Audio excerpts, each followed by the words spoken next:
Once upon a time, in a tiny forest, there lived a curious squirrel named Sammy. Wow! What a beautiful day for an adventure! Sammy loved exploring and wanted to fly above the treetops.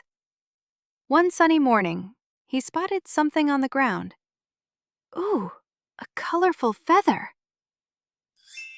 He tied the feather to his tail and climbed to the tallest branch. Here goes nothing! He jumped and landed with a soft thump in a pile of leaves. Yay, Sammy! Maybe I can't fly, but adventures are better with friends. From that day on, Sammy explored with friends by his side.